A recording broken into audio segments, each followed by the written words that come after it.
Welcome, everybody, to another episode of The Throne with King Charles and Red January. Today, we're going to talk about unplanned intimacy versus planned intimacy. Grab a seat right on the throne. We're coming right at you.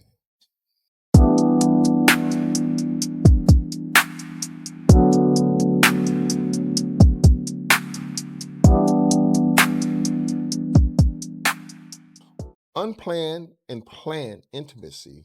And we're going to start off with you, Reese, because you know what I'm saying. That's your area right there. It is. I don't like planned intimacy. I don't. And I know that probably surprises people.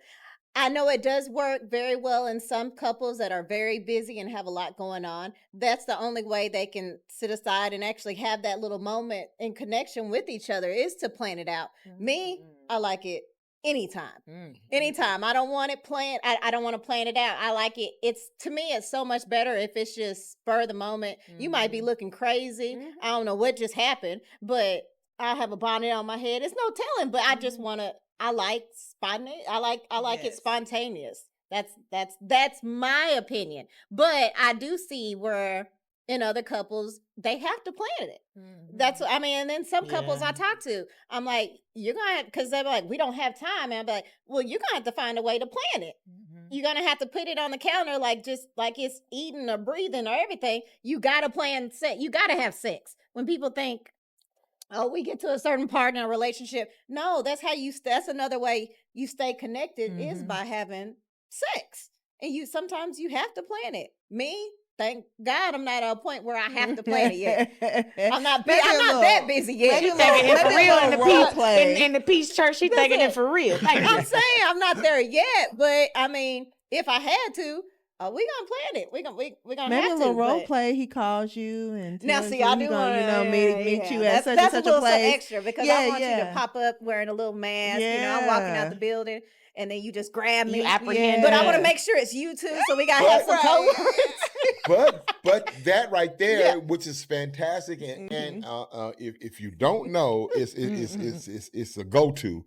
Is that role playing deal is fire, and that's part of playing intimacy. That is part of playing intimacy. Okay. And another thing is part because, and I'm only commenting on this because you said you haven't got to that point or whatever the case may be. Not and just you strictly planning the spontaneous part of it, and I get that, but also on unplanned intimacy, you have to throw things on going out, not plan to a trip over the weekend, where we're going, this and that and the other, plan all the way up to the actual sex part. All that's planned intimacy because there's intimacy in all of that. Right, not necessarily the act of having sex, but intimacy and planning. It's planned out, and not only that, trying new things and toys and different things like that. You know what I'm saying? Sometimes if you're going to use you guys going to do and you plan on using a toy in this do or whatever the case may be, that toy has to be charged and laying on the nightstand or whatever. That's planned. Yeah. That's planned intimacy right there. So, you know what I'm saying? We do engage in it, whether we know it or not, unconsciously or not. Yeah. But yes, this part of it, and that's the part of it that you were probably referring to, is, hey, baby, you know what I'm saying? It's on Sunday right now. Can Tuesday, like at 3:00, can we just, can you just come in and just drop them in? I can. Yeah, I would. You gotta warm me up. When you do some stuff like that, you know what I'm saying? Don't have to go straight to the intercourse or whatever, or head or whatever the case may be. We're gonna do it at 3:00 on Tuesday. Now, this is Sunday. What you've done, you've added intimacy and the anticipation of that. Yes. You understand what I'm saying? And it's planned. It's literally planned. And then you're thinking, here it is Tuesday morning. Yeah, that's what I'm Tuesday morning, you're getting yourself together and you already started working and everything. And in the back of your mind, you get that text later on, you know what I'm saying? Yeah, I'll see you at 3. Boom. Okay, you know what I'm saying? Okay, so I did with a truck driver and he's on a weird, schedule and stuff. So typically when he's coming, I know when he's coming. And so I never thought about it like that, but it's that expectation of the anticipation. And then the process that I go through, my grooming process, my process. Yeah. Okay, that does make so much sense because we're just I was initially I was thinking, planned or unplanned sex. Like you meet somebody and have a one night stand, or right. But there's so many layers. Yes, it is. Yes, and then you layers. said intimacy, so that was my fault. Yeah. No, but my mind automatically. Well, we know your mind gonna go straight to sex. It did. It was like, I don't want to wait till Tuesday. Mine did too. Right. Mine did too until y'all started talking. I get it. Yeah. And I say that I do tell people that sex starts in the morning. If you plan on having sex at night, he's supposed to be on it all day. Watch this. Yeah. Watch this. Reese just said it. She said it starts in the morning. If you plan, you're right. Never thought about it like that. I'm thinking I was a young mom. Okay, I had my first child, my daughter, when I was 19. I got pregnant when I was 18, and then my son I had 4 years later, and neither one of those pregnancies were planned. It did not.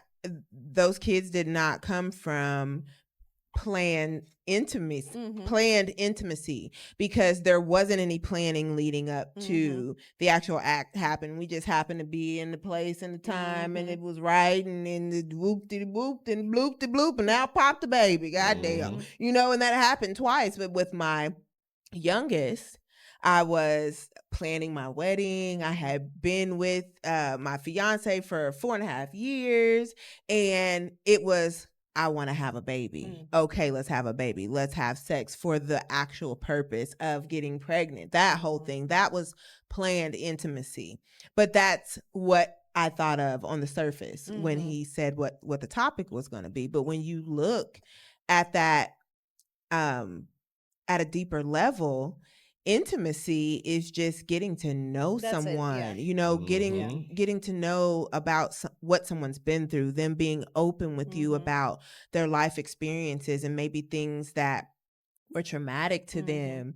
And by them being able to share that with you, feeling safe enough to open up to you and share those types of things with you, that can lead to deeper levels of intimacy. So now we're planning, coffee dates, or we're planning conversations. I'm gonna call you at 10 o'clock so we can continue this conversation full of all this intimacy. Now we're planning these moments of intimacy. So dang, that's good. I know, because I did go to sex. That's good. I'm not gonna lie. Me too. That's the first thing. Mine went straight to, the reason and that he said intimacy, so the reason I didn't go that far is because I had a lover. He wasn't like a boyfriend. We were engaged, but he was a lover, and he was from Africa, so he spoke French. And one of the things that I love was when he would speak to me, I tell him I translate for myself. Don't worry. Say what you want to say in your language. I'm going to say what I want to say to myself. Yeah. Looking ass. It was so beautiful. Like, we used to dance together. That was one of our favorite things to do. He was a chef, so he cooked for me. That I remember one day, and the lady's going to be mad that I said it, but I remember one day we were out somewhere, and he was like, "Do you have some tweezers?" And I was like, "No." And he laid me on a park bench and he tweezed my chin hairs. Oh my God. That's intimacy, y'all. That is That's pretty deep. deep. You ain't lying. That's deep. I'm like that. Yeah, but that's what I'm saying about, like, I know real intimacy. And so when he set me down one day, because we did, break up, and we were off and on again. And I talked to him. Like, baby, you need to get them hairs up on your chin, Right. But I'm just saying, like, it wasn't mean. Cool, I didn't take it no type of way. Like, we had built on that from the time, like, we made sure that we were friends first. So it really is about me as a lady. I set those boundaries to say that this is how intimate you think we are, but this is how intimate we have to be for you to think what you want to think. And like I said, he was just, it was the most beautiful thing, not to be sexual all the time. Yeah. For it just to be fun, for us to be playful and childish, or like we get a hotel room, we jumping in bed, or I'm gonna jump in the bed because I'm little, but you're gonna spot me, like just all the little things. And I think that when people think of intimacy, they think it has to be some grandiose. So you got to buy lingerie, he got to have his haircut and all that.